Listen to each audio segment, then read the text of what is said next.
Imbes na regalo, isang malagim na lihim ang ibinandera ko sa harap ng lahat sa aming ika-10 anibersaryo. Ang asawa kong si Ramon ay nakikipagtalik sa katulong na kapatid pala niya sa ama. Ang buong pamilya Corpus ay nagsabuatan para bastusin ang aking dangal, kaya hindi ako hihinto hanggat hindi ko sila nakikitang namumulubi sa kalsada. Ngayong hawak ko na ang ebidensya ng inyong madilim at mapanirang ugnayan. Handa na ba kayong mawalan ng yaman at dangal sa loob ng isang gabi? Ang umaga ay perpekto.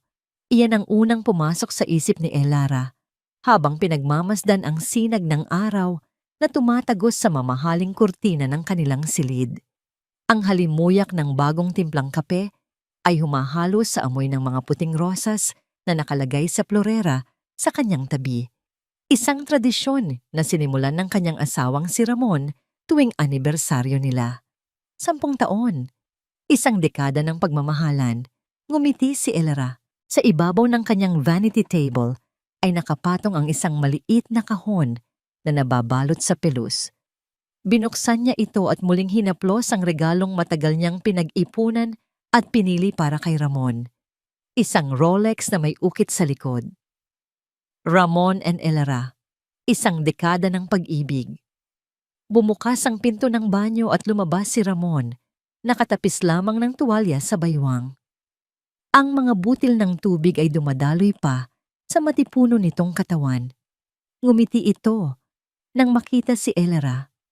Ang ngiting iyon, ang ngiting 10 taon na niyang minamahal. Happy 10th anniversary, my love. Bati ni Ramon. Ang boses ay malambing. Lumapit ito at hinalikan siya sa noo. You look beautiful, as always. Happy anniversary, Mon.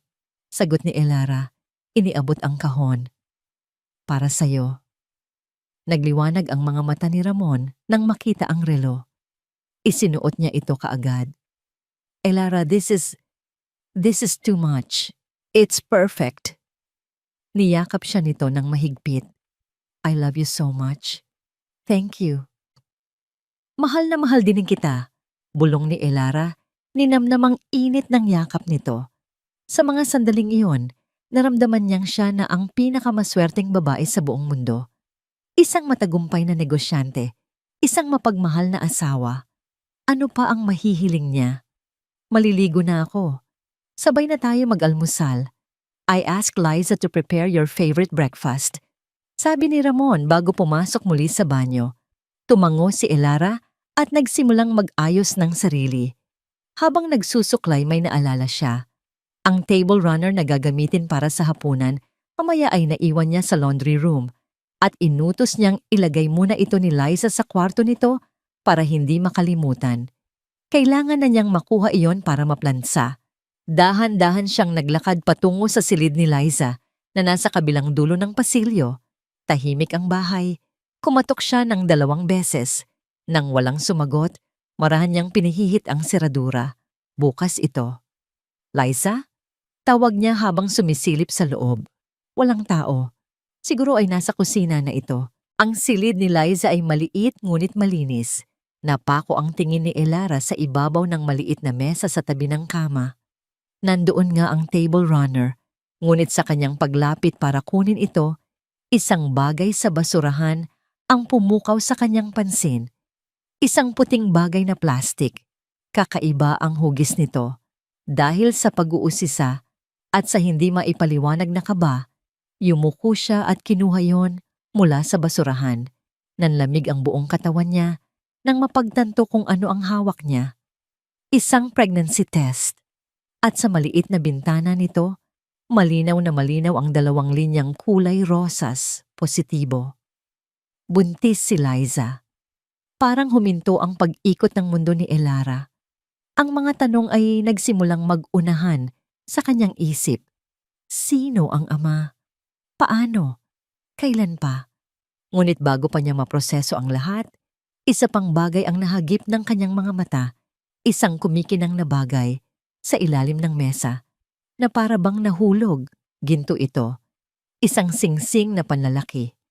Simpleng ginto, walang anumang bato. Kinuha niya ito.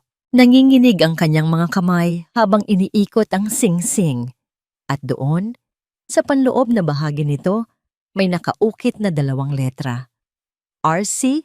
Ramon Corpuz. Nabitiwan ni Elara ang sing-sing.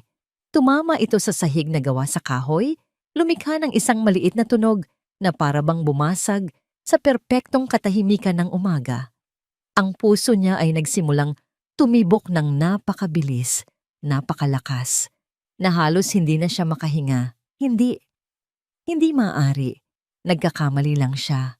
Baka hindi ito ang iniisip niya. Baka may ibang paliwanag. Ngunit habang pinipilit niyang kumbinsihin ang sarili, isang tunog mula sa hardin ang bumasag sa kanyang pag-iisip. Isang halakhak, 2, isang pamilyar na boses ng lalaki at isang malanding hagik-gik ng isang babae. Dahan-dahan, na parang robot, lumapit si Elara sa bintana ng silid ni Liza na tanawang hardin. At doon, nakita niya sila. Si Ramon na nakasuot lamang ng robe at si Liza. Magkatabi silang nakaupo sa isang bench. Nakita niya kung paano hinaplos ni Ramon ang tiyan ni Liza at kung paano ito ngumiti sa kanya. Isang ngiting puno ng lihim at pangako. Ang ngiting iyon, ang nangiting 10 taon niyang inakalang para sa kanya lang. Gumuho ang mundo ni Elara. Ang sakit ay parang isang matalim na punyal na biglang itinarak sa kanyang puso at dahan-dahang iniikot. Ang perpektong umaga ay naging isang bangungot. Ang perpektong regalo ay naging simbolo ng isang perpektong kasinungalingan. Mabilis niyang pinunasan ang mga luhang nagsimulang mamuo sa kanyang mga mata. Yumuko siya, kinuha ang sing-sing at isinilid sa kanyang bulsa. Ibinalik niya ang pregnancy test sa basurahan at tinakpan ito ng ibang papel. Kinuha niya ang table runner na siyang sadya niya. Lumabas siya ng silid, isinara ang pinto ng walang ingay. Huminga siya ng malalim, pinakalma ang sarili. Tumingin siya sa salamin sa pasilyo. Ang babaeng nakatingin pabalik sa kanya ay may mga matang puno ng sakit, ngunit meron ding isang bagong apoy na nagsisimulang mag-alab sa loob nito. Ang pagdiriwang ay magpapatuloy. Ang nangiti ay mananatili sa kanyang mga labi. Sa ngayon, aarte siyang walang alam. Aarte siyang lahat ay perpekto. Ngunit sa kanyang isip, isa lang ang malinaw. Hindi pa tapos ang araw na ito. Ito ay simula pa lamang. Simula ng kanyang paghihiganti. Matapos ang almusal, ang bawat sulok ng kanilang mansyon sa Forbes Park ay tila naging isang entablado para kay Elara. Ang bawat ngiti ay isang tabing, ang bawat salita ay isang linya mula sa isang script na ngayon niya lang natuklasang hindi pala siya ang bida. Ang asawa niya, ang biyenan, ang kasambahay, lahat sila ay may suot na maskara. At ngayon, natutunan na rin niyang isuot ang sa kanya. Ang kanyang maskara ay perpekto. Isang ngiti na abot-tenga, isang boses na malambing, at mga kilos na nagpapahiwatig ng isang masayang asawa sa araw ng kanyang anibersaryo. Ngunit sa likod nito, ang kanyang mga mata ay nagmamasid, ang kanyang pandinig ay matalas, at ang kanyang isip ay nagtatala ng bawat detalye. Tanghali na nang makita niya ang unang patunay na hindi siya nananaginip. Papunta siya sa kanyang home office nang matanaw niya si Ramon sa may pasilyo. Kinakausap si Liza. Akala ni Ramon ay abala si Elara sa isang phone call. Nakita ni Elara kung paano maingat na iniabot ni Ramon ang isang maliit na bote kay Liza. Hindi niya maaninag kung ano yon, ngunit ang paraan ng pag-abot ni Ramon, pasikreto at mabilis, ay sapat na. Nagkunwari siyang may hinahanap na dokumento sa isang cabinet na malapit sa kanila. Mon, nakita mo ba yung folder ng Sandoval Corp? Tanong niya. Ang boses ay kalmado. Halatang nagulat si Ramon. Mabilis nitong itinago ang kamay sa likod. Ngumiti ito ng pilit. Love, Nasa office mo yata. Liza was just asking about the menu for tonight's party. Ganun ba? Sabi ni Elara, tinitingnan si Liza. Nakayuko ito. Hawak ng mahigpit ang kung anumang nasa kamay nito. Liza, okay ka lang ba? Medyo maputla ka yata. Okay lang po, ma'am. Medyo nahilo lang po. Mabilis na sagot ng dalaga. Ngumiti si Elara ng matamis. Sige, magpahinga ka muna. Baka kailangan mo ng vitamins. Sa sinabi niyang iyon, nakita niya ang bahagyang panlalaki ng mga mata ni Ramon at ang pagkabigla sa mukha ni Liza. Doon, alam na niya. Ang iniabot ni Ramon ay hindi basta-bastang gamot. Ang hapunan ng gabing iyon ay ang pinakamahabang hapunan sa buhay ni Elara. Naroon ang kanyang biyenan, si Doña Soledad Corpus, na nakaupo sa kabisera ng mesa na parang isang reyna. Ang kanyang presensya ay laging may dalang bigat, isang halo ng awtoridad at pagmamataas. 10 taon na pala, Elara, simula ni Doña Soledad, habang hinihiwa ang kanyang steak. Ang bilis ng panahon, parang kailan lang nang ipakilala ka sa amin ni Ramon. Isang ambisyosang babae na may malaking pangarap. May diin sa salitang ambisyosa na para bang iyon ay isang kapintasan. Ngumiti lang si Elara. Time flies when you're happy, Mama, sagot niya.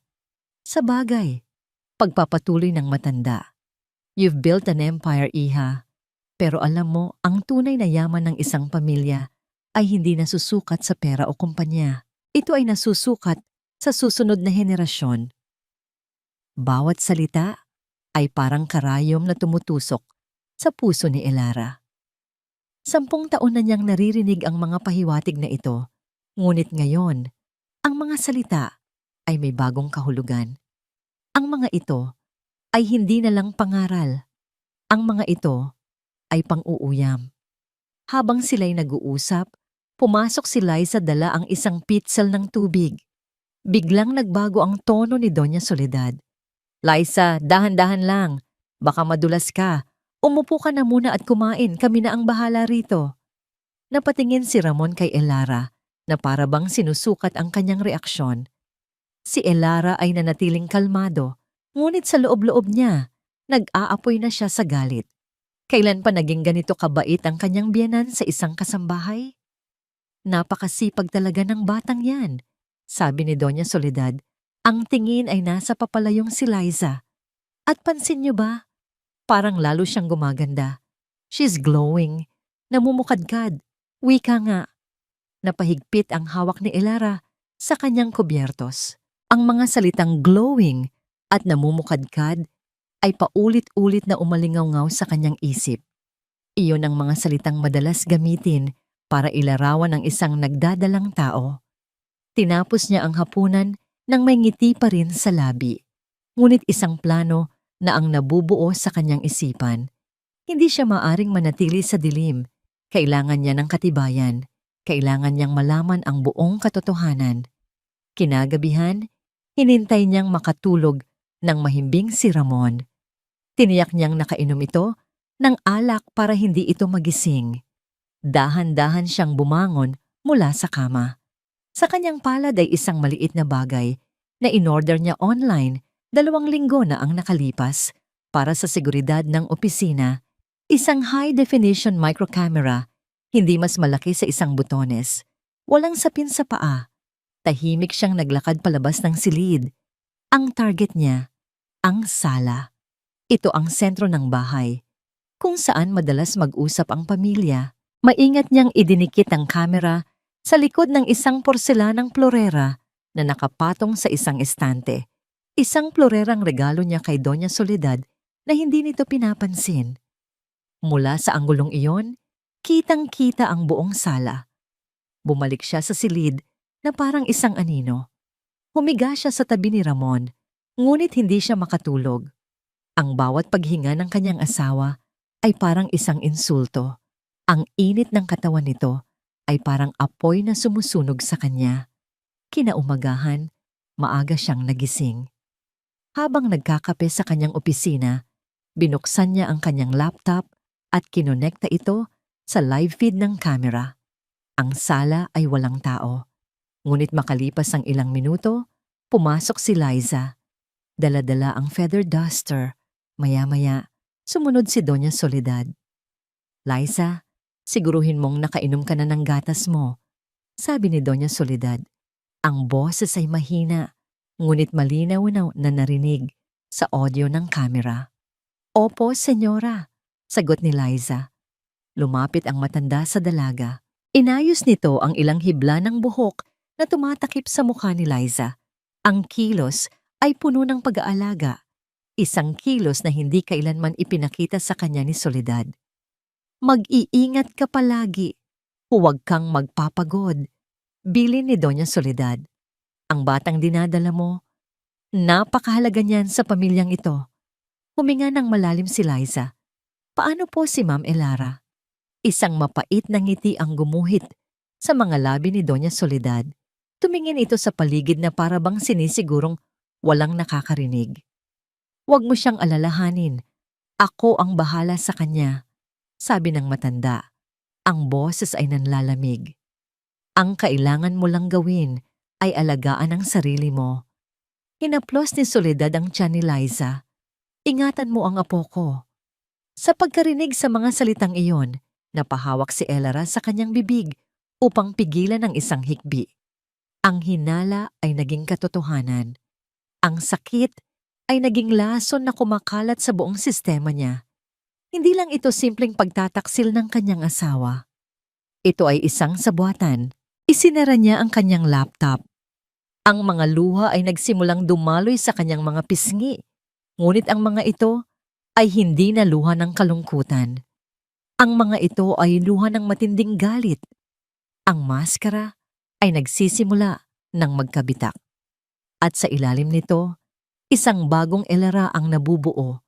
Isang babaeng hindi na magpapaapi. Ang laro ay nagsimula na at sisiguraduhin niyang siya ang mananalo. Ang video clip mula sa nakatagong kamera ay umuulit-ulit sa isip ni Elara na parang isang sirang plaka. Ingatan mo ang apo ko. Ang bawat salita ay isang patalim na lalong bumabaon sa kanyang puso sa bawat pag-alala. Ngunit ang sakit ay unti-unti nang napapalitan ng isang bagay na mas malamig, mas matatag. Ang laro ay naitakda na ng kanyang mga kalaban. Ngayon, pagkakataon na niyang gumawa ng sarili niyang mga patakaran. Kinabukasan, habang si Ramon ay nasa golf course kasama ang mga kaibigan nito at si Doña Soledad ay abala sa lingguhan nitong high tea, sinimulan ni Elara ang kanyang unang hakbang. Hindi niya ginamit ang telepono sa bahay. Gamit ang isang bagong SIM card sa isang lumang telepono, tinawagan niya ang isang numero mula sa kanyang memorya. Dante, sabi niya nang may sumagot sa kabilang linya. Ma'am Elara, kayo po ba yan? Gulat na tanong ng boses, isang boses na dati niyang naririnig sa mga pasilyo ng Sandoval Corporation. Si Dante ay ang dati niyang pinagkakatiwalaang pinuno ng seguridad, na ngayon may sarili ng private investigation agency. Kailangan ko ang tulong mo, isang bagay na kumpidensyal at sensitibo, diretsong sabi ni Elara. Walang bahid ng emosyon sa kanyang boses. Nagkita sila sa isang maliit at hindi kilalang kapihan sa Quezon City, malayo sa mga lugar na madalas puntahan ng mga taga Forbes Park.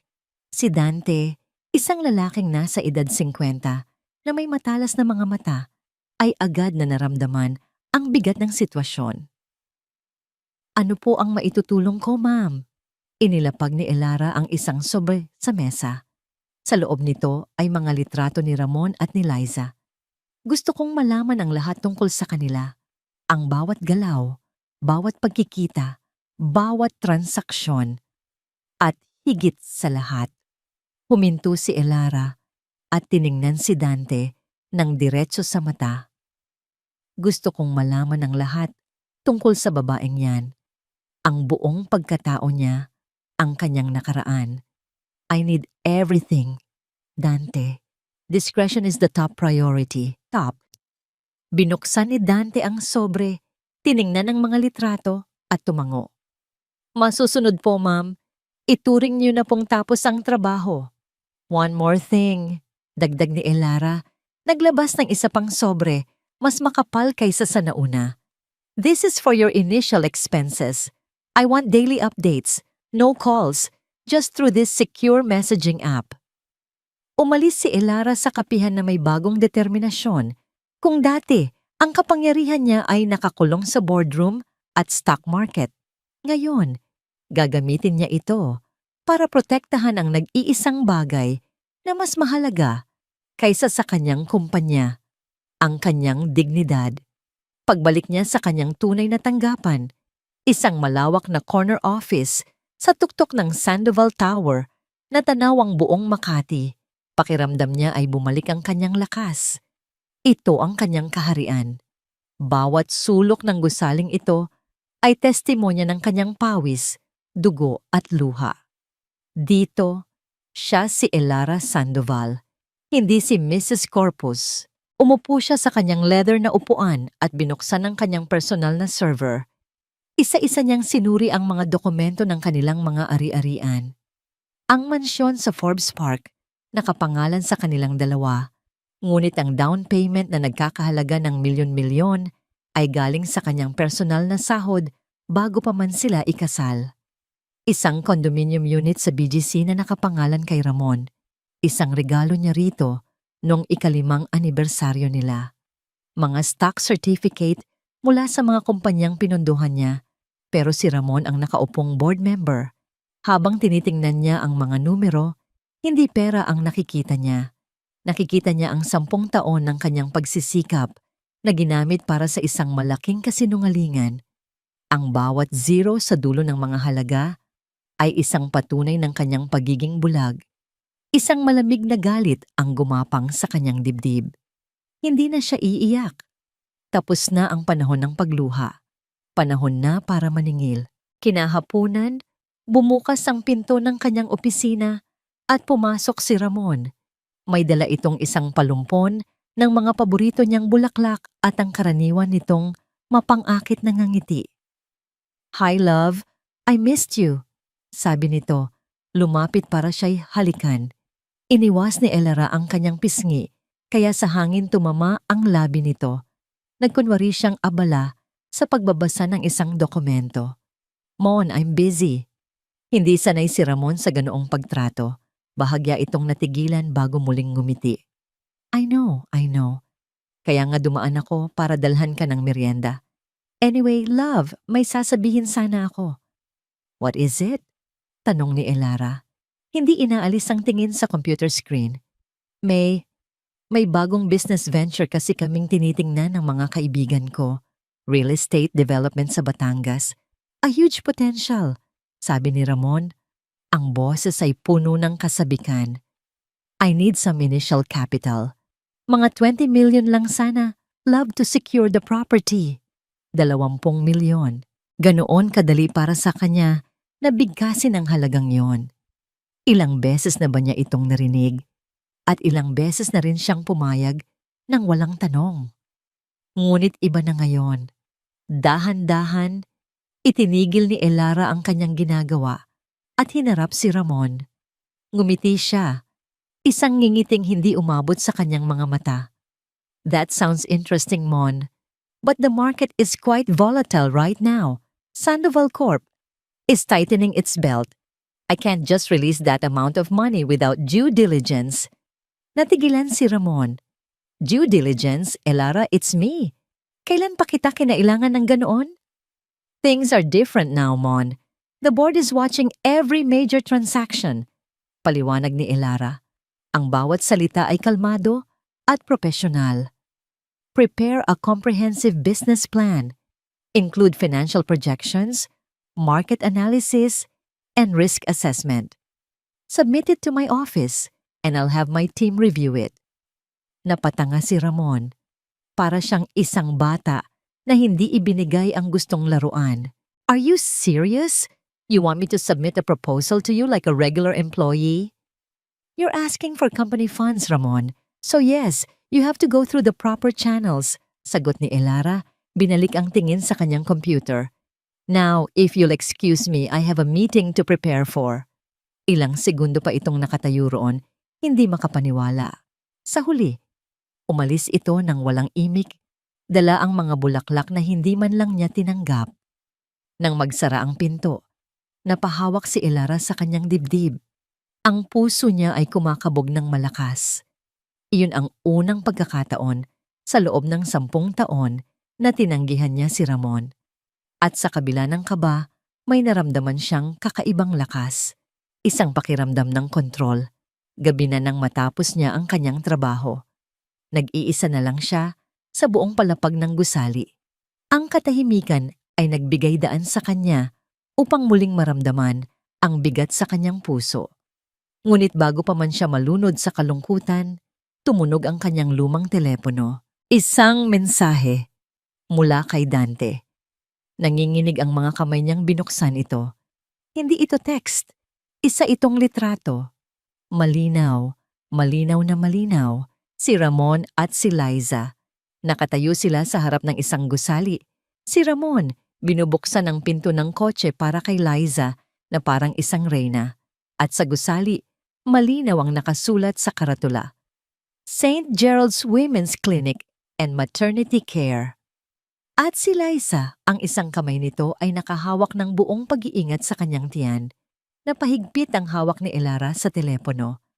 Ang hangin ay tila naubos sa kanyang baga. Ang litratong yon, iyon na ang huling piraso ng ebidensya na kailangan niya. Ang huling pako sa kabaong ng kanilang pagsasama. Tumingin siya sa kanyang refleksyon sa madilim na bintana ng kanyang opisina. Ang babaeng nakatingin pabalik ay pagod at nasasaktan. Ngunit ang mga mata nito ay hindi na naluluha. Ang mga mata nito ay nag-aapoy. Ang litrato mula kay Dante ay naging isang lason sa sistema ni Elara. Bawat umaga, gumigising siya na ang imahe ni Ramon at Liza sa labas ng maternity clinic ang bumubungad sa kanyang isipan. Ang mansyon na dati niyang itinuring na tahanan ay isa na ngayong bilangguan na puno ng mga multo ng kasinungalingan. Sa mga sumunod na araw, ang mga ulat mula kay Dante ay patuloy na dumarating. Mga litrato ni Ramon at Liza na kumakain sa mga mamahaling restaurant, naglalakad sa parke, na magkahawak ang kamay at pumapasok sa isang condominium unit sa Makati. Isang unit na binili ni Elara para kay Ramon bilang investment nito. Ngunit may isang bagay na bumabagabag kay Elara, higit pa sa lantaran na pagtataksil ng kanyang asawa. Ito ay ang katauhan ni Liza Reyes. Ayon sa paunang investigasyon ni Dante, si Liza ay ulila na, lumaki sa isang malayong probinsya at nakipagsapalaran sa Maynila. Isang simpleng kwento, masyadong simple. Para kay Elara, may kulang. May isang piraso ng puzzle na hindi bumabagay. Dante, I need you to dig deeper. Utos niya sa isang mensahe. Her life in the province, family records, baptismal certificates, school records, anything. I have a feeling we're missing something crucial. Samantala, sa loob ng mansyon, ang tensyon ay halos mahahawakan na sa kapal. Si Doña Soledad, na tila nakakaramdam ng pagbabago sa ihip ng hangin, ay lalong naging mataray kay Elara. Bawat kilos ni Elara ay pinupuna, bawat desisyon niya ay kino-question. Ang dating pasaring ay naging direktang pang-iinsulto na. Isang hapon, habang nagbabasa si Elara sa library, bigla itong pumasok. Elara, nasaan si Liza? Kanina ko pa siya hinahanap. Inutusan ko siyang ipagtimpla ako ng tsa. Bungad nito, ang boses ay matigas. Hindi ko alam po, Mama. Baka nasa hardin. Sagot ni Elara. Hindi inaalis ang tingin sa libro. Palagi mo na lang hindi alam. Para kang bisita sa sarili mong pamamahay. Parinig ng matanda. You're too focused on your business. Hindi mo na tuloy na aasikaso ang pamilya mo. Ibinaba ni Elara ang kanyang libro. Ang pag-aasikaso ba sa pamilya ay nangangahulugang kailangan kong malaman ang bawat galaw ng kasambahay? Natigilan si Doña Soledad, hindi inaasahan ang pagsagot ni Elara. Bastos ka na ngayon. Ganyan na ba ang epekto sa'yo ng pera mo? Hindi po pagiging bastos ang pagsasabi ng totoo, Mama Soledad. Mahinahong sagot ni Elara. Sakto namang pumasok si Liza, dala ang isang tasa ng tsaa. Sa kanyang pagmamadali, bahagya siyang natapilok at natapon ang kaunting mainit na likido sa sahig malapit sa paa ni Elara. Bago pa man makapagsalita si Elara, sumigaw na si Doña Soledad. Liza, ano ba? Tingnan mo ang ginawa mo. Paano kung natapunan mo si Elara? Mag-ingat ka naman. Ngunit ang sigaw ay walang bahid ng galit. Ito ay puno ng pag-aalala. Isang pag-aalalang hindi para kay Elara, kundi para kay Liza. Agad na nilapitan ng matanda ang dalaga. Ayos ka lang ba? Hindi ka ba napaso? Buntis ka pa naman, kailangan mong mag-ingat. Sa huling mga salita, nagkatinginan sila ni Elara. Isang pagkakamali. Isang pagkakamaling naglantad sa lahat. Agad na napagtanto ni Doña Soledad ang kanyang sinabi. Sinubukan pa nitong bawiin. Ang ibig kong sabihin, baka mapaso ka. Mahirap na. Ngunit huli na ang lahat. Ang maskara ay nahulog na. Hindi umimik si Elara. Tinitigan lang niya ang kanyang biyenan, isang malamig na tingin na tila tumatagos sa kaluluwa nito. Pagkatapos ay tumayo siya at lumabas ng library nang walang salita. Alam na niya. Alam na ng biyenan niya na alam na niya. At wala na itong pakialam. Ang insidenteng iyon ang nagtulak kay Elara na gawin ang isang bagay na matagal na niyang ipinagpapaliban. Kinabukasan, nagpaalam siyang pupunta sa isang business conference sa Tagaytay. Ngunit sa halip na sa Tagaytay, nagmaneho siya papunta sa isang lumang bahay sa San Juan. Doon nakatira si Tia Remedios, ang kapatid ng ina ni Don Alberto, ang yumaong asawa ni Doña Soledad. Si Tia Remedios ay nasa edad 80 na, matalas pa ang isip, at isa sa mga huling nabubuhay na nakakaalam ng mga lihim ng pamilya Corpus. Elara, Hija, napadalaw ka? Masayang bati ng matanda. Matapos ang kumustahan, sinimulan ni Elara ang kanyang pakay. Tia, may gusto po sana akong itanong tungkol sa pamilya. Tungkol po sa nakaraan ni Tito Alberto. Nagbago ang anyo ni Tia Remedios. Bakit mo naman na itanong, Hija? Ang nakaraan ay matagal nang nakalibing. Kailangan ko pong malaman, Tia, para po sa kapakanan ng pagsasama namin ni Ramon. Pagsisinungaling ni Elara. Bumuntong hininga ang matanda. Tumingin ito sa malayo na para bang binabalikan ng isang malayong alaala. Ang pamilyang Corpus, maraming sikreto yan. Si Alberto, bago pa man niya makilala si Soledad, ay mayroon ng ibang minamahal. Isang simpleng babae mula sa probinsya. Nagbunga ang kanilang pag-iibigan. Nanlamig ang buong katawan ni Elara. Nagkaanak po sila? Tumango si Tia Remedios, isang babae. Ngunit si Soledad, na ipinagkasundo kay Alberto ng kanilang mga magulang, ay ginawa ang lahat para paghiwalayin sila. Itinago niya ang katotohanan, binayaran niya ang pamilya ng babae para lumayo at manahimik. Ang bata, hindi na namin nalaman kung ano ang nangyari. Ang sabi ni Soledad, namatay daw kasama ng ina sa panganganak. Isang babae. Ang mga piraso ng puzzle ay nagsimulang magkabit-kabit sa isip ni Elara. Ang kakaibang pagtrato ni Soledad kay Liza, ang pagiging ulila nito, ang pag-aalala na higit pa sa isang amo sa kanyang kasambahay. Tia, ano po ang pangalan ng babaeng minahal ni Tito Alberto?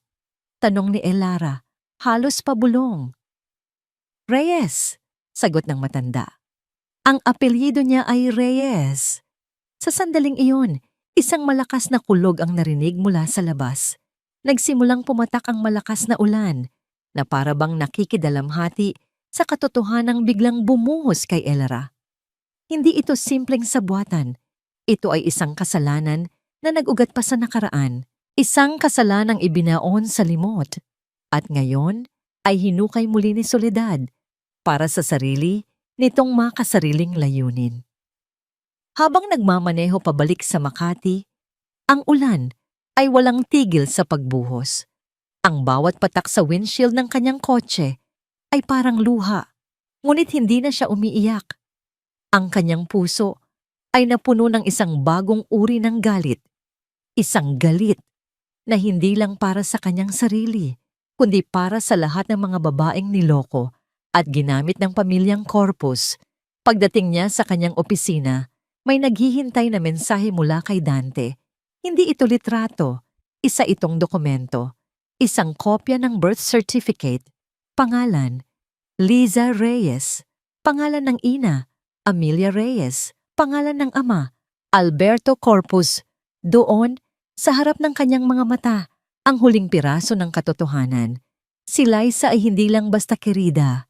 Si Liza ay kapatid sa labas ni Ramon, at ang dinadala nito sa kanyang sinapupunan ay bunga ng isang kasalanang hindi kayang ilarawan sa salita. Isinandal ni Elara ang kanyang ulo sa malamig na salamin ng bintana.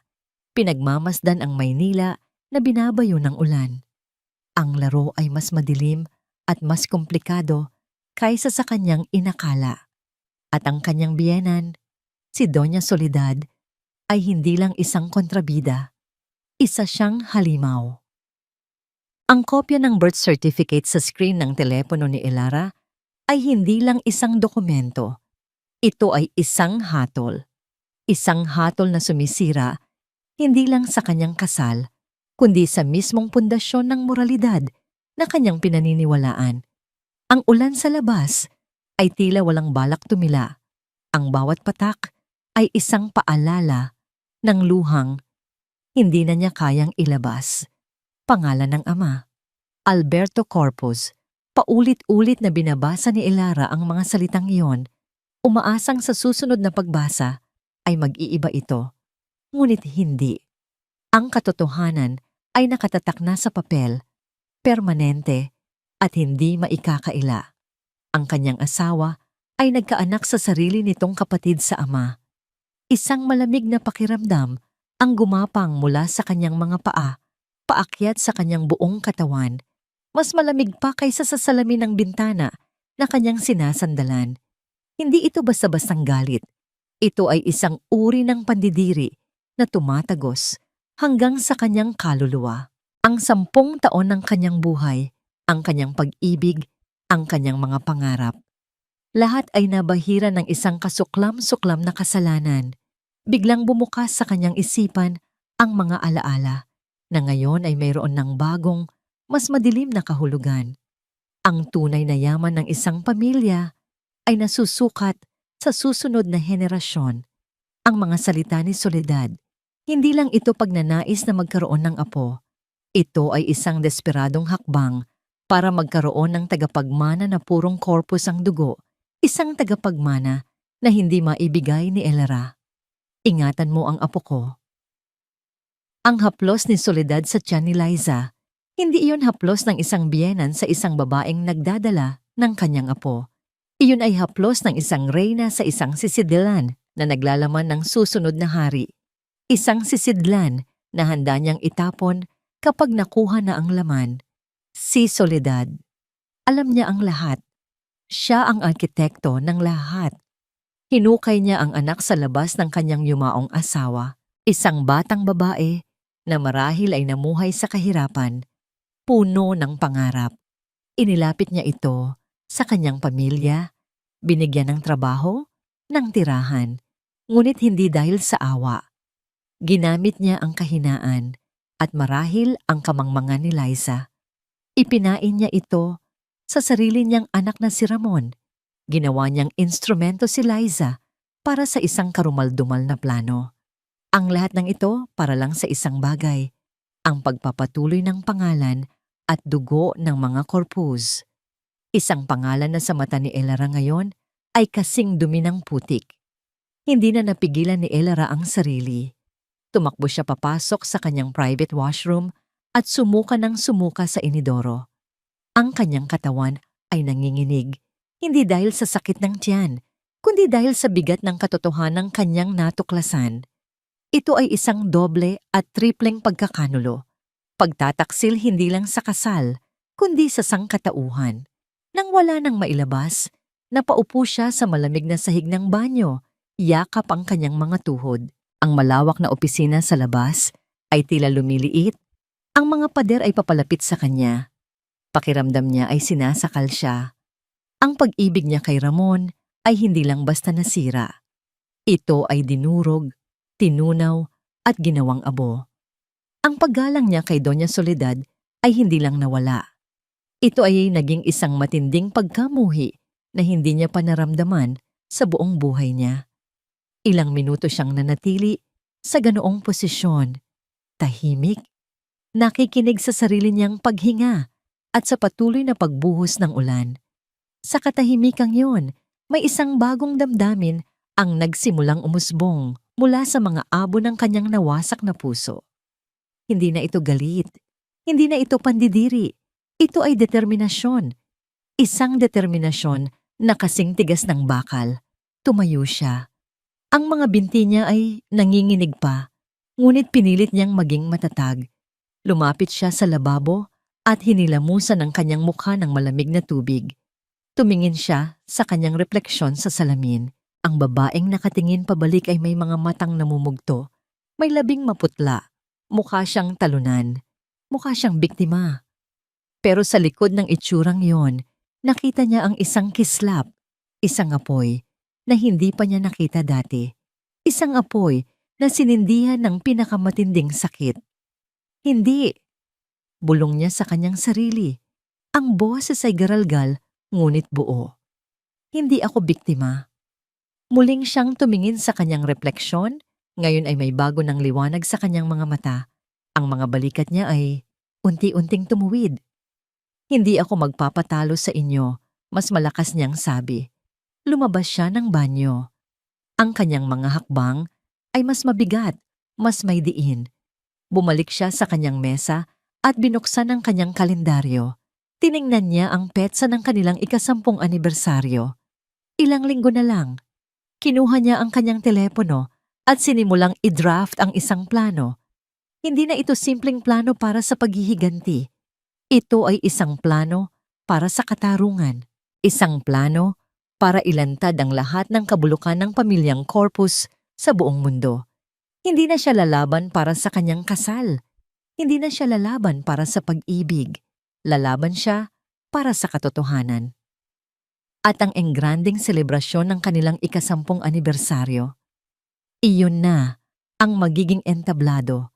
Iyon ang magiging huling akto ng kanilang perpektong kasinungalingan. At sisiguraduhin niyang ang pagbagsak ng telon ay isang bagay na hinding-hindi nila malilimutan. Ang ulan sa labas ay nagsimula ng humina. At sa paghupa nito, isang bagong Elara ang isinilang. Isang babaeng hindi na takot masaktan dahil wala nang pwedeng masira pa sa kanya. Siya na mismo ang bagyo na paparating. Sa mga sumunod na linggo, bago ang kanilang anibersaryo, isang himala ang tila naganap sa mansyon ng mga Corpus. Si Elara, na sa mga nagdaang araw ay tila malayo at malamig, ay biglang nagbago. Bumalik ang kanyang matamis na ngiti, ang kanyang malambing na boses, at ang kanyang maalagang mga kilos. Naging anino siya ng perpektong asawa na minahal ni Ramon at ang perpektong manugang na inaasahan ni Soledad. Ang kanyang pagbabago ay isang matalinong estratehiya. Alam niyang kapag ipinakita niyang apektado siya, mag-iingat ang kanyang mga kalaban. Ngunit sa pamamagitan ng pagbabalik sa dating anyo, binigyan niya sila ng isang huwad na kapanatagan ng loob. At sila na may kinagatang pain. Love, I'm so glad you're back to your old self. Sabi ni Ramon isang umaga habang inaayos ni Elara ang kanyang kurbata. I was worried about you. Masyado ka kasing stressed sa trabaho. Ngumiti si Elara. I'm sorry. Naisip ko lang 10 taon na tayo. We should be celebrating, not fighting. Hinaplos niya ang pisngi nito. I love you, Mon. Nakita niya ang ginhawa sa mga mata ni Ramon. Ang pagdududa nito ay napalitan ng kumpiyansa. Ganoon din si Doña Soledad. Ang dating matalas na dila nito ay muling nabalot ng huwad na kabaitan. Isang hapunan, inilahad ni Elara ang kanyang ideya. Mama, Mon, Naisip ko para sa ika-10 anibersaryo natin. Why don't we throw a grand party? Dito mismo sa bahay. Let's invite everyone. Our family, our friends, our business partners. I want to show the world how blessed I am to be a part of this family. Nagliwanag ang mukha ni Doña Soledad. Isang malaking pagdiriwang. Iyon ang pinakagusto niya. Isang pagkakataon para ipagmalaki ang yaman at impluwensya ng mga corpus. That's a wonderful idea, Elara. Napakabuti mo talagang asawa. Sige, ako na ang bahala sa lahat. No, Mama. Malambing na pagtutol ni Elara. This is my gift to you and Ramon. Ako na ang bahala sa lahat. Ang gusto ko lang ay mag-enjoy kayo. I want it to be a night you'll never forget. Sa mga salitang iyon, isang malamig na kislap ang dumaan sa kanyang mga mata. Isang kislap na hindi napansin ng dalawang taong abala na sa pagpaplano ng kanilang itatampok na papel sa lipunan. Habang ang mansyon ay nagiging abala sa paghahanda, mga caterer, florist, at event planner na labas-masok, si Elara ay may sariling tahimik na paghahanda. Ang kanyang mga araw ay nahahati sa dalawa. Sa umaga, siya ang abalang may bahay na pumipili ng kulay ng mga bulaklak at tema ng party. Ngunit sa gabi, sa kanyang opisina, siya ay nagiging isang general na naghahanda para sa isang digmaan.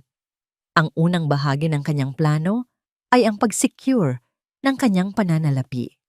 Sa tulong ng kanyang pinagkakatiwalaang abogado, isa-isa niyang inilipat ang mga ari-ariang nakapangalan sa kanya lamang patungo sa mga bagong account na siya lang ang may control. Pinahanda niya ang mga kasulatan na nagpapatunay na ang lahat ng negosyo ni Ramon ay pinunduhan ng Sandoval Corporation. Bawat resibo, bawat kontrata, bawat bank transfer, lahat ay kanyang tinipon. Ang ikalawang bahagi ay ang pagtipon ng mga sandata. Inutusan niya si Dante na i-compile ang lahat ng ebidensya, ang mga litrato, ang video mula sa hidden camera, ang kopya ng birth certificate ni Liza, at mga recording ng ilang usapan na palihim niyang kinuha gamit ang kanyang telepono. Lahat ng ito ay inilagay sa isang video presentation, maingat na in-edit para sa pinakamalakas na epekto. Habang papalapit ang araw ng pagtutuos, napansin ni Elara ang pagbabago sa kilos ni Liza. Ang dating mahiyain at laging nakayukong kasambahay ay nagkaroon ng bagong kumpiyansa. Nag-uutos na ito sa ibang mga katulong. Minsan, nahuhuli niya itong nakaupo sa paboritong silya ni Doña Soledad sa sala na parang sanay na sanay. Isang hapon, naabutan ni Elara si Liza sa kusina, kumakain ng mamahaling imported na strawberries, ang paborito ni Elara. Liza, yan ba ang binili kong strawberries? Tanong ni Elara. Ang boses ay kalmado. Hindi man lang natinag ang dalaga. Opo, ma'am. Sabi po ni Senyora Soledad, kumain daw po ako ng masusustansyang pagkain para sa baby. Tinitigan ni Elara si Liza. Sa tiyan nito, bahagya nang bumubukol ang bunga ng kasinungalingan. You seem very happy, Liza. Ngumiti si Liza, isang nangiting may halong pagmamataas. Masaya po ako, ma'am, dahil magkaka-baby na po ako at mahal na mahal po siya ng kanyang ama at lola. May diin sa salitang lola. Tumango si Elara. Good for you. Tumalikod na siya para umalis, ngunit may huling sinabi si Liza. Sana po balang araw, maranasan niyo rin pong maging isang ina, ma'am. Ang mga salitang iyon, na sinadya para maging isang insulto, ay hindi na tumalab kay Elara. Sa halip, awa ang kanyang naramdaman para sa dalaga. Isang kawawang babae na ginagamit na parang isang bagay. Isang babaeng walang kaalam-alam sa tunay na papel na ginagampanan niya sa madilim na teatro ng mga corpus. Sa huling araw bago ang party, isinagawa ni Elara ang kanyang huling hakbang gamit ang impormasyong nakuha ni Dante. Natuntun niya ang kinaroroonan ng tunay na ina ni Liza, si Amelia Reyes, Nakatira ito sa isang maliit at sira-sirang bahay sa isang probinsya sa Quezon. Ayon sa mga kapitbahay, iniwan ito ni Liza matapos makatanggap ng isang malaking halaga ng pera mula sa isang mayaman na babae sa Maynila. 1 taon na ang nakalipas. Nagpadala si Elara ng isang mensahero. Ang dala nito ay hindi pera, kundi isang sobre. Sa loob nito ay isang sulat at isang imbitasyon. Ang sulat ay maikli lamang. Gengi Reyes, kung gusto ninyong malaman ang katotohanan sa sinapit ng inyong anak at kung gusto ninyong makamit ang hustisya para sa inyong dalawa, inaanyayahan ko po kayo sa isang pagtitipon. Isang kotse ang susundo sa inyo bukas ng hapon. Isinara ni Elara ang kanyang laptop. Lahat ay nakahanda na. Ang entablado, ang mga aktor, ang mga ebidensya, at ang mga manonood. Ang kailangan na lang gawin ay hintayin ang pagtaas ng telon. Tumingin siya sa labas ng bintana. Ang gabi ay tahimik at kalmado. Isang katahimikan bago ang isang malakas na unos. Ang mansyon ng mga Corpus ay nagliwanag na parang isang hiyas sa gitna ng kadiliman ng gabi. Ang mga ilaw mula sa mga naglalakihang chandelier ay tumatagos sa mga bintanang salamin, lumilikha ng isang marangyang tanawin. Sa hardin, ang mga mesa ay napapalibutan ng mga puting rosas at ang mahinang tunog ng isang string quartet ay humahalo sa masayang tawanan at bulungan ng mga bisita. Ito ang perpektong larawan ng yaman, kapangyarihan at tagumpay. Sa gitna ng lahat, si Ramon Corpus ay nasa rurok ng kanyang kasiyahan. Suot ang isang mamahaling suit at ang Rolex na regalo ni Elara. Magiliw niyang inaasikaso ang mga panauhin. Bawat bati, bawat tapik sa balikat ay nagpapataba sa kanyang puso. Siya ang hari ng gabing iyon, ang asawa ng isang napakatalino at napakagandang babae. Sa kanyang tabi, si Doña Soledad ay parang isang reyna. Suot ang kanyang mga alahas na kumikinang sa bawat paggalaw. Ang kanyang ngiti ay matamis, ngunit ang kanyang mga mata ay matalas. Sinusuri ang bawat bisita. Tinitiyak na ang lahat ay nakakakita sa kadakilaan ng kanilang pamilya. Para sa kanya, ang gabing ito ay hindi lang isang party. Ito ay isang deklarasyon ng kanilang walang hanggang kapangyarihan. Ilang sandali pa, bumaba si Elara mula sa engrandeng hagdanan. Tumigil ang lahat. Ang bulungan ay napalitan ng mga buntong hininga ng paghanga. Suot niya ang isang kulay dugong pula na gown na yakap sa kanyang perpektong katawan. Ang kanyang buhok ay nakaayos sa isang eleganteng bun at ang tanging alahas na suot niya ay isang pares ng hikaw na diamante. Simple, ngunit nakakabighani. Ngunit ang tunay na nakakuha ng pansin ng lahat ay ang kanyang aura. Isang halo ng kalmadong kumpiyansa at isang misteryosong apoy sa kanyang mga mata. Lumapit sa kanya si Ramon, ang mga matay nagniningning sa paghanga. "Love, you look breathtaking," bulong nito. Hinawakan ng kanyang kamay at hinalikan. Ngumiti si Elara, isang ngiting perpektong na ensayo. "Para sa'yo ito, Mon, para sa atin." Pinuntahan nila ang mga bisita, mga politiko, mga bigating negosyante, mga kilalang personalidad sa lipunan. Lahat ay bumabati sa kanila. "Congratulations on 10 years. You are the perfect couple. More power to the Corpus family." Ang bawat pagbati ay isang patalim na lalong nagpapatigas sa determinasyon ni Elara. "Mga perpektong sinungaling," sabi niya sa kanyang isipan. Nang malapit nang magsimula ang formal na programa, umakyat si Doña Soledad sa maliit na entablado na inihanda sa hardin. Kinuha niya ang mikropono. "Isang magandang gabi sa inyong lahat." Simula niya, ang boses ay puno ng pagmamalaki. 10 taon na ang nakalipas mula nang tanggapin namin sa aming pamilya ang isang napakagandang biyaya, si Elara. Sa loob ng 10 taon, Napatunayan niya na hindi lang siya isang matalinong negosyante, kundi isang mapagmahal na asawa para sa aking anak na si Ramon. Tumingin siya kay Elara at Ramon. Ang pamilya ang pinakamahalagang yaman sa mundo. At sa gabing ito, ipinagdiriwang natin ang lakas at pagkakaisa ng pamilyang Corpus, isang tagay para sa 10 taon at para sa marami pang darating. Nagpalakpakan ng mga tao. Itinaas nila ang kanilang mga kopita. Ngunit si Elara ay hindi uminom. Nakatitig lang siya kay Soledad, sa perpektong maskara ng isang mapagmahal na ina at biyenan. Ang galing mong umarte, Mama, bulong niya sa sarili. Pagkatapos ng talumpati ni Soledad, si Elara naman ang tinawag sa entablado. Ang lahat ng mata ay nasa kanya. Huminga siya ng malalim. Ito na. Maraming salamat sa inyong pagdalo sa gabing ito.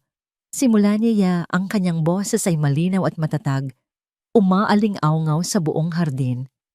10 taon, 1 dekada. Sa loob ng panahong iyon, maraming bagay ang aking natutunan. Natutunan kong magmahal ng walang kondisyon. Natutunan kong magtiwala ng buo. Tumingin siya kay Ramon na nakangiti sa kanya mula sa ibaba ng entablado. At higit sa lahat, natutunan kong ang isang pamilya ay itinayo sa pundasyon ng katapatan. Isang saglit na katahimikan, may kakaiba sa tono ng kanyang pananalita na nagpatigil sa lahat. At dahil espesyal ang gabing ito, pagpapatuloy ni Elara, may inihanda akong isang espesyal na regalo. Isang munting sorpresa para sa aking pinakamamahal na asawa at sa aking pinakamamahal na biyenan. Ikinumpas niya ang kanyang kamay patungo sa isang malaking puting screen na nakatayo sa likod ng entablado na kanina pa'y inakala ng lahat na bahagi lamang ng dekorasyon. Gusto kong ibahagi sa inyo ang isang maikling pelikula, isang kwento ng pag-ibig, pagsasakripisyo, at katotohanan. Pinindot ng isang technician na lihim na inupahan ni Dante ang isang buton. Ang mga ilaw sa hardin ay bahagyang dumilim at ang screen sa likuran ni Elara ay nagsimulang magliwanag. Ang atensyon ng lahat ay napunta roon. Ang string quartet ay tumigil sa pagtugtog. Nagsimula ang video. Sa una, mga masasayang larawan nila ni Ramon. Ang kanilang kasal, ang kanilang mga biyahe sa ibang bansa, mga anibersaryo, mga ngangiti, mga yakap, mga halik, ang perpektong mag-asawa. Si Ramon ay napangiti. Si Soledad ay tumango-tango, nasisiyahan sa palabas. Ngunit biglang nagbago ang musika. Mula sa isang matamis na melodiya, ito ay naging isang mabagal at nakakakabang tunog. At ang mga imahe ay nagbago. Ang sumunod na lumabas ay isang video. Isang kuha mula sa isang nakatagong kamera sa sala. Si Doña Soledad at si Liza. Malinaw na malinaw ang bawat salita. Ingatan mo ang apo ko. Nanlaki ang mga mata ni Ramon. Ang ngiti sa mga labi ni Soledad ay naglaho, napalitan ng pagkabigla. Ang mga bisita ay nagsimulang magbulungan, ngunit hindi pa yon natatapos. Ang sumunod na eksena, mga litrato. Si Ramon at si Liza, sa labas ng maternity clinic, sa loob ng condominium, magkahawak ang kamay. Si Ramon, hinahaplos ang tiyan ni Liza. Ang bulungan ay naging ugong. Ang lahat ng ulo ay napalingon kina Ramon at Soledad, na kapwa namumutla at hindi makagalaw sa kanilang kinatatayuan. Nakatayo si Elara sa entablado, kalmado, pinagmamasdan ang pagkawasak na kanyang nilikha. Ang kanyang puso ay kumakabog, ngunit ang kanyang mukha ay walang emosyon. At para sa huling bahagi ng aking regalo, sabi niya sa mikropono, ang boses ay malamig na parang yelo, isang pagkilala sa kung saan nagsimula ang lahat. Ang huling imahe na lumabas sa screen ay isang dokumento, isang birth certificate, at sa ilalim ng pangalan ni Liza Reyes, ang pangalan ng kanyang ama, Alberto Corpus. Isang nakabibinging katahimikan ang bumalot sa buong hardin. Ang tanging maririnig ay ang pagbagsak ng isang kopita ng champagne mula sa kamay ng isang bisita. Ang lahat ay nakatitig sa screen, sinusubukang iproseso ang kahulugan ng kanilang nakikita. Pagkatapos, tumingin si Elara sa direksyon ni Ramon. "Happy 10th anniversary, my love." At pagkatapos, sa direksyon ni Soledad. "At salamat po sa lahat, Mama." Ang kanyang mga salita ay parang isang martilyo na bumasag sa salamin ng kanilang perpektong mundo. At ang mga piraso nito ay nagsimula ng bumagsak. Ang katahimikan sa hardin ay nabasag, hindi ng isang sigaw, kundi ng isang kolektibong paghinga, isang tunog ng pagkabigla at hindi paniniwala. Ang birth certificate ni Liza ay nanatiling nakapaskil sa malaking screen, isang hindi matinag na ebidensya na naglantad sa pinakamadilim na lihim ng pamilyang Corpus. Ang mga bulungan ay naging malakas na usapan. Ang mga tingin ng paghanga ay napalitan ng mga tingin ng pandidiri.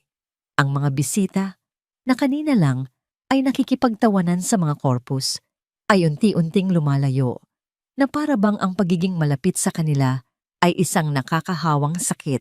Ang kanilang mga telepono ay palihim ng inilabas, kumukuha ng litrato at video. Ang eskandalo ng taon ay nagaganap sa mismong harapan nila. Si Ramon ay nakatayo na parang isang estatwa. Ang mukha ay walang kulay. Ang mga mata ay nanlalaki sa takot at pagkalito. Tumingin siya kay Elara, na nakatayo pa rin sa entablado, na parang isang diyosa ng paghihiganti. Pagkatapos ay tumingin siya sa kanyang ina, na para bang naghahanap ng sagot. Ngunit si Doña Soledad ay hindi makapagsalita. Ang kanyang maskara ng pagiging isang dakilang matriarka ay tuluyan ng gumuho. Inilalantad ang isang muka ng purong pagkagapi. Ang kanyang buong katawan ay nanginginig. Ito ang kanyang pinakamasamang bangungot, ang pagkasira ng pangalan ng kanilang pamilya sa harap ng lipunang kanyang pinahahalagahan. Anong kalokohan ito, Elara? Sa wakas ay nagawa ni Ramon na magsalita. Ang boses ay babasag. Lumakad siya, papalapit sa entablado. "Paano mo nagawa ito sa atin? Sa pamilya natin?" Hindi sumagot si Elara. Sa halip, ang kanyang tingin ay napunta sa isang sulok ng hardin, malapit sa kusina. Doon, nakatayo si Liza, nakatingin sa screen, ang mga kamay ay nakatakip sa kanyang bibig. Ang kanyang mga mata ay puno ng luha at pagkalito. Hindi niya maintindihan ang lahat, ngunit nararamdaman niya ang bigat ng pagbabago. At sa tabi ni Liza, may isang babaeng lumitaw mula sa anino. Isang babaeng payat, may edad na at bakas sa muka ang hirap ng buhay.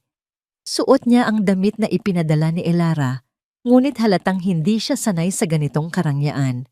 Siya si Amelia Reyes, ang ina ni Liza. "Soledad!" Isang sigaw ang bumasag sa tensyon. Si Amelia, na kanina pa'y pinipigilan ng mga security na inutusan ni Dante, ay nakawala.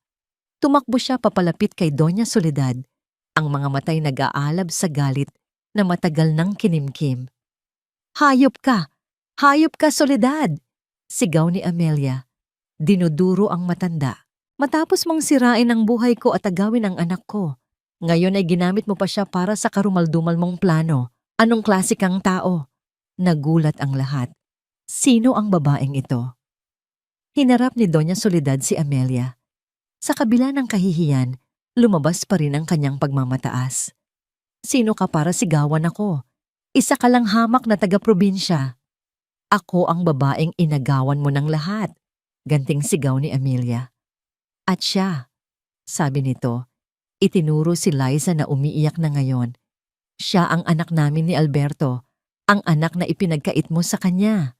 Ang kumpirmasyong yun mula mismo sa ina ni Liza ang huling dagok. Ang ugong ay naging isang malaking ingay. Ang mga Corpus ay tapos na. Sinubukan ni Ramon na lumapit kay Elara. "Love, please, mag-usap tayo. I can explain." Tumingin si Elara sa kanya.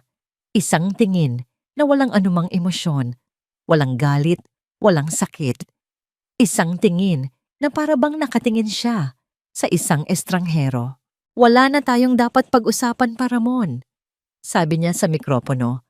Ang boses ay kalmado, ngunit may bigat na parang isang hatol. Lahat ng dapat sabihin ay nasabi na ng mga larawang iyan. Huminga siya ng malalim. Ito na ang kanyang huling salita para sa gabing iyon. I am announcing tonight, in front of all of you who witnessed the foundation of this marriage 10 years ago, that this marriage is over. I am filing for divorce. Isang hininga ng pagkabigla ang muling narinig mula sa mga bisita.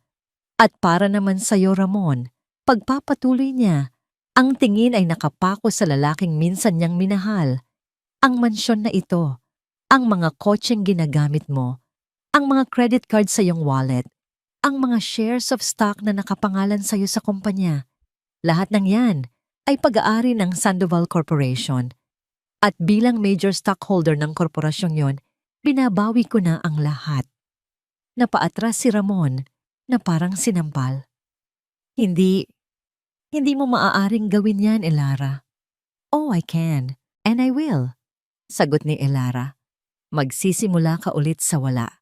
You will leave this house with nothing but the clothes on your back, katulad ng ginawa ninyo sa mga babaeng niloko ninyo. Sa huling pagkakataon, tiningnan niya ang gulat at wasak na mga mukha ng mga korpus. Si Ramon, na hindi makapaniwala sa pagkawala ng kanyang yaman. Si Soledad, na nakatingin sa kanya nang may purong pagkamuhi. At si Liza, na umiiyak sa isang sulok, yakap ng kanyang ina, na ngayon ay biktima rin ng isang larong hindi niya kailanman naintindihan. Walang anumang nangngiti ng tagumpay sa mga labi ni Elara. Walang kasiyahan, tanging isang pakiramdam ng kaluwagan. Isang mabigat na tinik na sa wakas ay nabunot mula sa kanyang dibdib.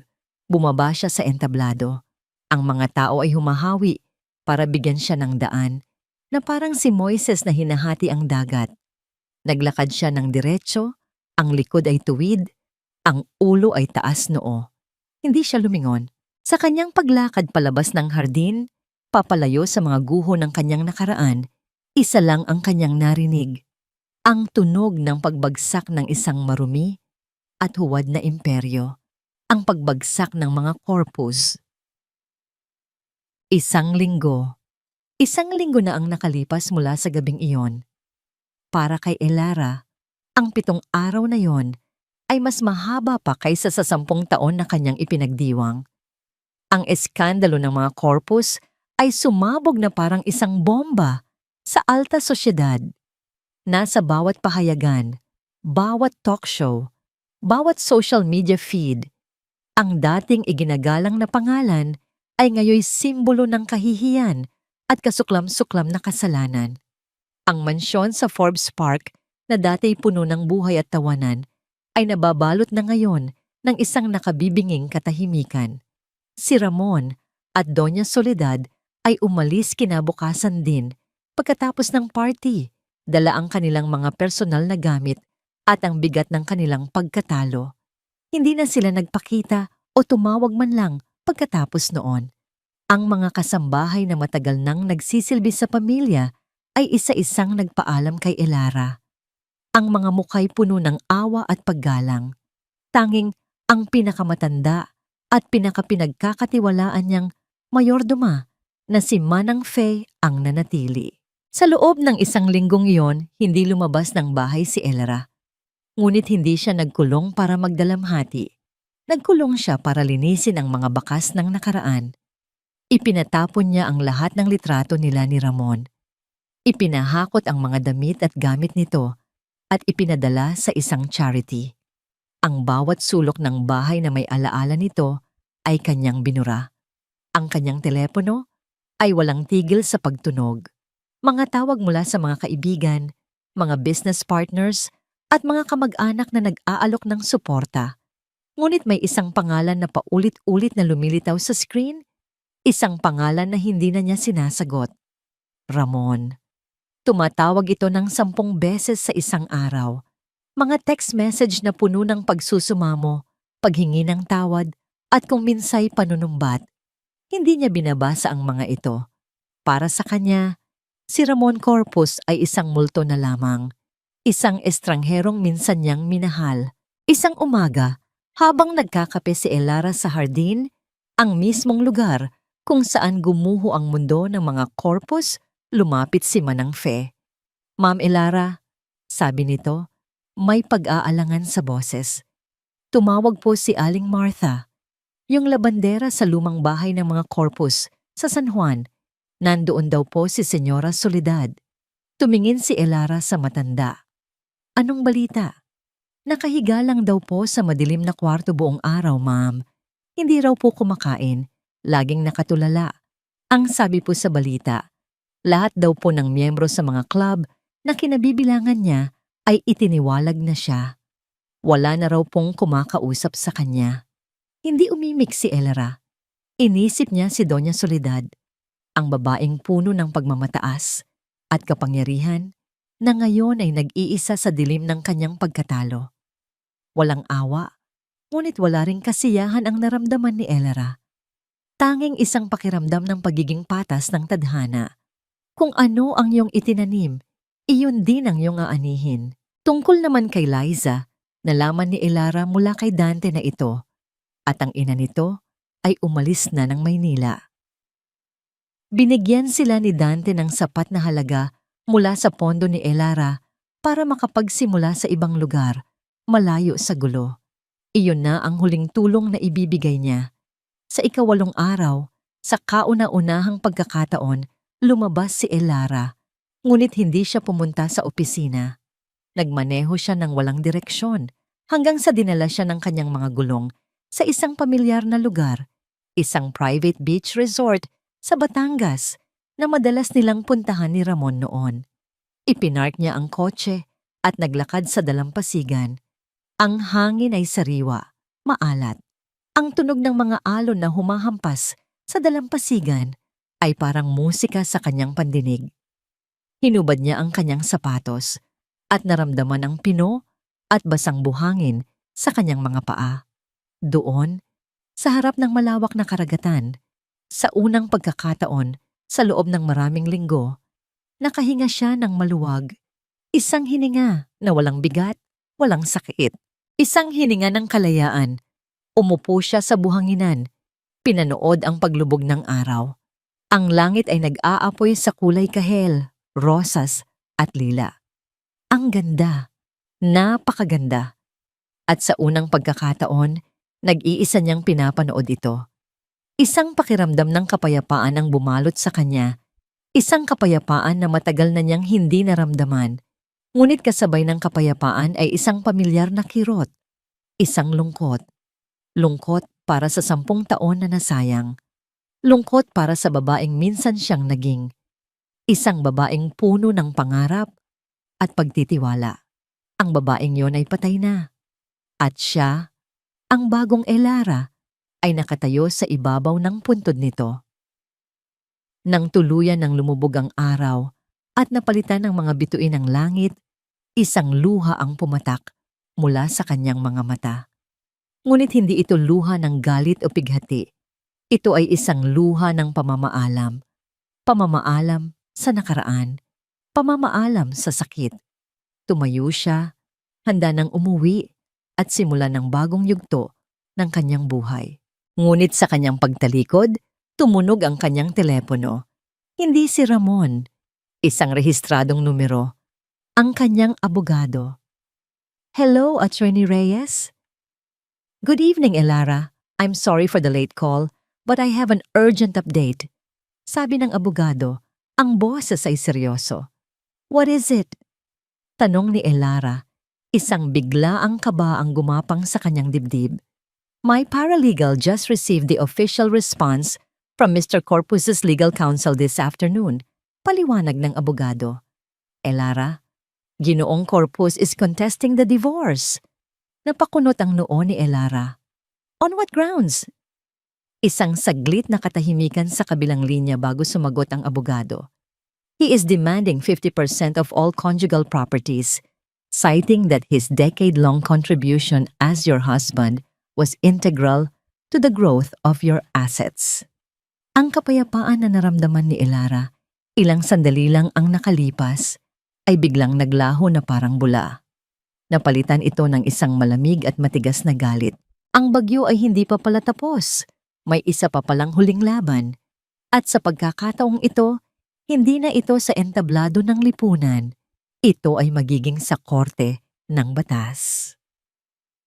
Ang conference room ng law firm ni Attorney Reyes ay malamig at tahimik.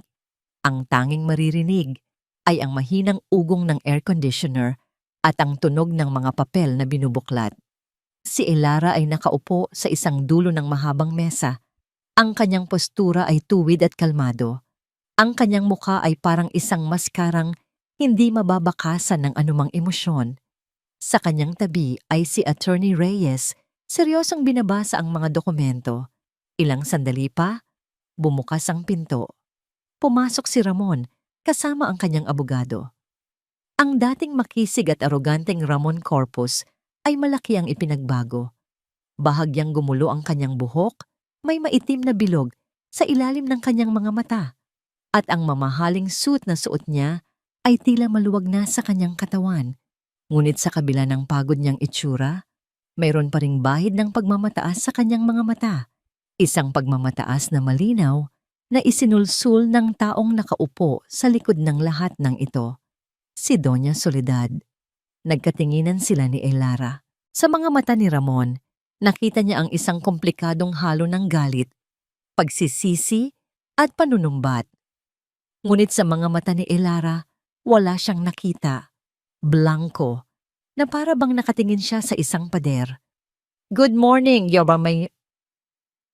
Formal na bati ng abogado ni Ramon. "Let's get straight to the point. My client, Mr. Ramon Corpus, has dedicated 10 years of his life to this marriage. His emotional support and social contributions were pivotal to Mrs. Sandoval Corpus's success. Therefore, we are formally demanding a 50% share of all assets acquired during their marriage, as is his right under the law." Hindi umimik si Elara. Hinayaan niyang si Attorney Reyes ang magsalita. "With all due respect, counsel," simula ni Attorney Reyes, "your client's contributions are debatable. What is not debatable is his infidelity, which is a ground for the dissolution of this marriage. Infidelity does not negate his right to conjugal property." Ganti ng abogado ni Ramon. Ang usapan ay nagpatuloy, isang palitan ng mga legal na termino at mga probisyon ng batas. Ngunit si Elara ay hindi nakikinig sa kanila. Ang kanyang atensyon ay nakatuon lamang kay Ramon. "Ramon?" biglang sabi ni Elara. Ang kanyang boses ay pumutol sa legal na debate. Nagulat ang lahat. "Bakit mo ginagawa ito?" tanong ninong niya. Hindi sa isang paraan ng panunumbat, kundi sa isang paraan ng purong pag-usisa. Matapos ang lahat, may kapal pa ng mukha kang humingi ng kahit isang sentimo mula sa akin? Tila nagkaroon ng lakas ng loob si Ramon. "Karapatan ko to, Elara. 10 taon akong tumayo sa tabi mo. Ibinigay ko ang pangalan ko sa'yo. Tinanggap ka ng pamilya ko." Isang mapait na ngiti ang sumilay sa mga labi ni Elara. "Ang pangalan mo, ang pangalang dinungisan mo at ng iyong ina, ang pamilya mo, ang pamilyang gumamit sa akin at sa sarili ninyong kadugo para sa inyong mga pansariling interes? Hindi mo naiintindihan," sigaw ni Ramon, tumayo. "Ginawa lang ni Mama kung ano ang sa tingin niya ay tama para sa pamilya, para sa pangalan natin." "Ang pangalan ninyo ay wala ng halaga, Ramon," mahinahong sagot ni Elara. "Ngunit bawat salita ay may bigat.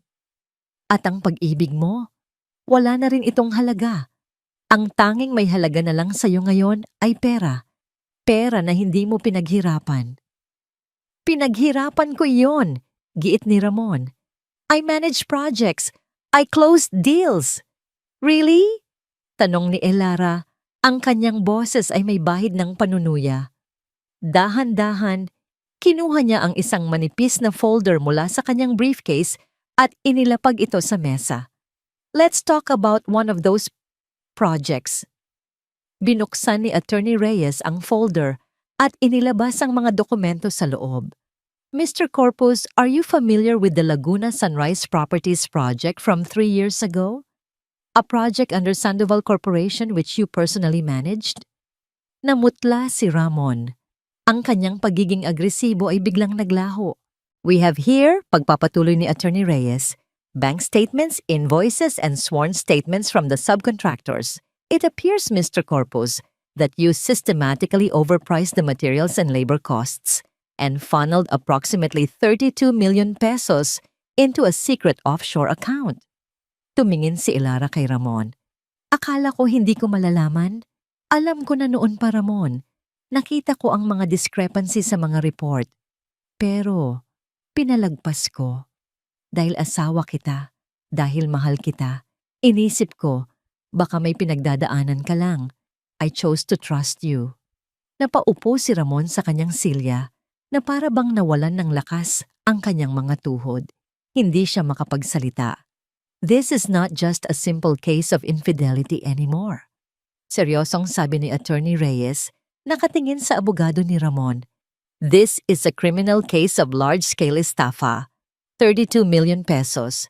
That's a non-bailable offense, counsel. We are talking about serious jail time. Ang abogado ni Ramon ay natigilan, tila hindi inaasahan ang alas na ito. Tumingin si Elara kay Ramon sa huling pagkakataon. Ang pagmamahal, ang galit, ang sakit, lahat ay nawala na. Ang tanging natitira ay awa. Awa para sa isang lalaking mahina, isang lalaking nagpatalo sa sarili niyang kasakiman. May dalawa kang pagpipilian, Ramon, sabi ni Elara. Ang boses ay pangwakas na. You can either sign these divorce papers, walk away with nothing, and I will forget that this folder ever existed. Or you can pursue your ridiculous claim, and I will see you in criminal court. Inilapit ni Attorney Reyes ang mga papeles ng diborsyo at isang pluma sa gitna ng mesa. Ang buong silid ay nabalot ng tensyon. Si Ramon ay nakatingin sa mga papeles, pagkatapos ay sa kanyang abogado na bahagya na lang na umiling. Tumingin siya kay Elara, ang mga matay puno ng pagkatalo. Ang huling laban ay tapos na, bago pa man ito magsimula. Nanginginig ang kamay na kinuha ni Ramon ang pluma. Sa isang mabilis at magulong galaw, nilagdaan niya ang bawat pahina. Ang pirma na minsan ay sumisimbolo sa kanilang pag-iisa, ay siya na ngayong sumisimbolo sa kanilang tuluyang paghihiwalay. Pagkatapos pumirma, mabilis siyang tumayo at naglakad palabas ng silid. Hindi na lumingon pa. Tumayo na rin si Elara, inayos ang kanyang damit. Tapos na. Sa wakas, malaya na siya. Habang naglalakad siya palabas ng law firm, naramdaman niya ang sikat ng araw sa kanyang mukha. Isang bagong simula. Ngunit sa kanyang paglabas sa lobby, isang figura ang naghihintay sa kanya sa di kalayuan. Isang babaeng halata na ang pagbubuntis, si Liza. Nakatayo ito roon, mag-isa. Ang mga matay puno ng takot at pagsisisi. Ang sikat ng araw ay tila mas matindi sa labas ng gusali. Huminto si Elara sa kanyang paglalakad nang makita si Liza. Ang dating kasambahay na puno ng kumpiyansa ay wala na. Ang babaeng nakatayo sa kanyang harapan ngayon ay mukhang pagod at takot. Ang bigat ng mundo ay tila pasan niya sa kanyang mga balikat. Ang kanyang tiyan na ngayon ay malaki na. Ang sentro ng lahat ng atensyon. Dahan-dahang lumapit si Liza. Ang bawat hakbang ay puno ng pag-aalinlangan. Ma'am Elara, sabi nito. Ang boses ay nanginginig at puno ng luha. Hindi umimik si Elara. Hinintay niya lang kung ano ang sasabihin nito. Wala na siyang galit na nararamdaman para sa dalaga. Ang natitira na lang ay isang malalim na awa. Patawad po. Humagulgol si Liza. Yumuko na parang isang basag na manika. Patawarin niyo po ako sa lahat ng nagawa ko.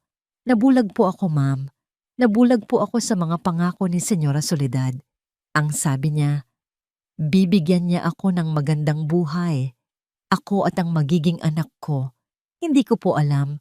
Hindi ko po alam ang buong katotohanan. Tumingin si Elara sa babaeng umiiyak sa kanyang harapan. Isang biktima na ginawang kontrabida. Alam mo na ba ngayon, Liza? Tumango si Liza, patuloy ang pag-agos ng luha. Opo, sinabi po sa akin lahat ni nanay. Si Sir Ramon at ako, magkapatid kami. Ang huling mga salita ay halos hindi na marinig. Sinasakal ng kanyang sariling hikbi. Ang bigat ng kasalanang ipinataw sa kanya ay tila doble pa sa bigat ng batang dinadala niya.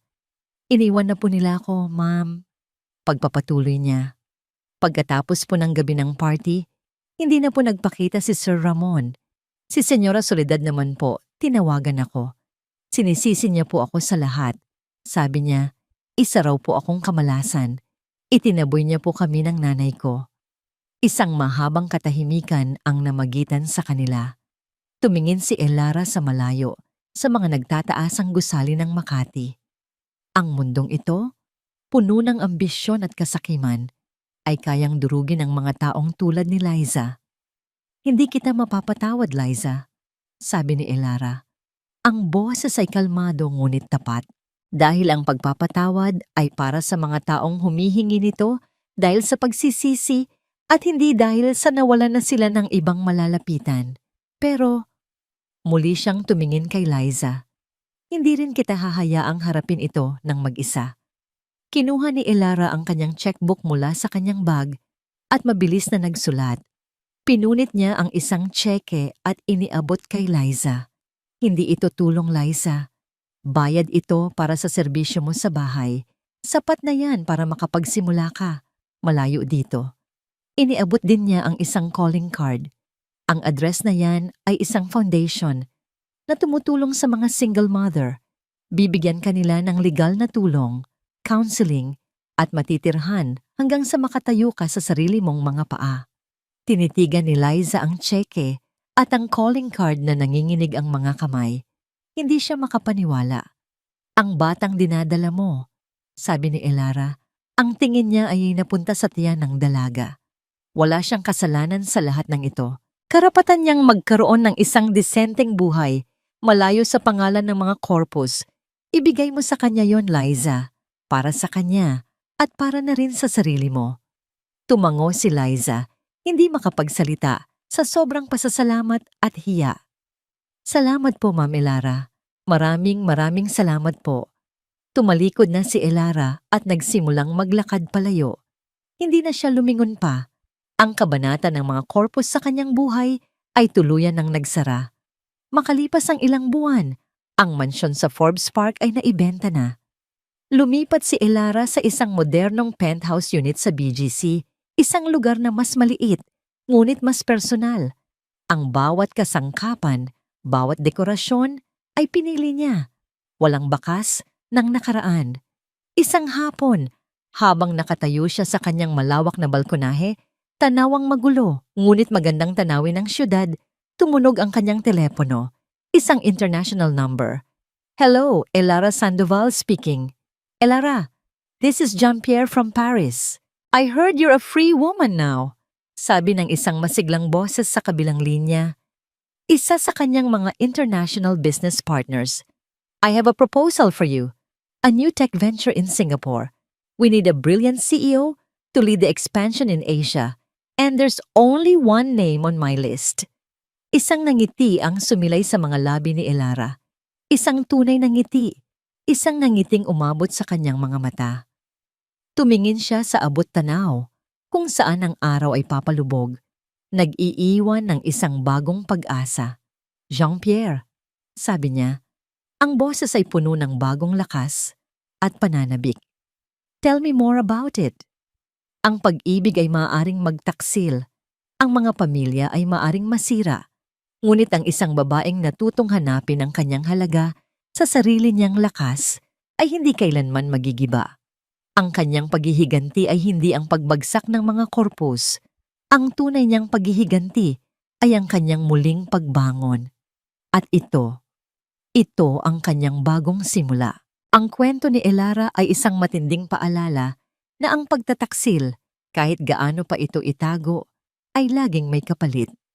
Mula sa sandaling nabunyag ang lihim na ugnayan ni Ramon at Liza, hanggang sa publikong pagbagsak ng pamilyang Corpus na naig ang katotohanan laban sa kasinungalingan. Ang masama ay hindi lamang nahubaran ng yaman at dangal, kundi hinarap din ang bunga ng sarili nilang imoralidad. Ngunit higit sa paghihiganti, ang tunay na tagumpay ni Elara ay ang pagbawi sa kanyang sarili. Pinili niyang huwag manatili sa papel ng biktima. Sa tapang at talino, pinutol niya ang tanikala ng panlilinlang at binuksan ang pinto tungo sa isang buhay na may respeto at kalayaan. Ipinapakita ng kwentong ito na ang mabuti, kapag piniling ipaglaban ang dignidad, ay may gantimpala at ang kasamaan ay may wakas. Kung ikaw ang nasa kalagayan ni Elara, kaya mo bang ilantad ang katotohanan kahit masakit? At ikaw, kumusta ka ngayon? May pinagdaraanan ka bang hindi mo masabi? Nandito kami para makinig. Ibahagi ang iyong salobin sa comments. Salamat sa pananatili hanggang dulo. Mahalaga ka sa amin.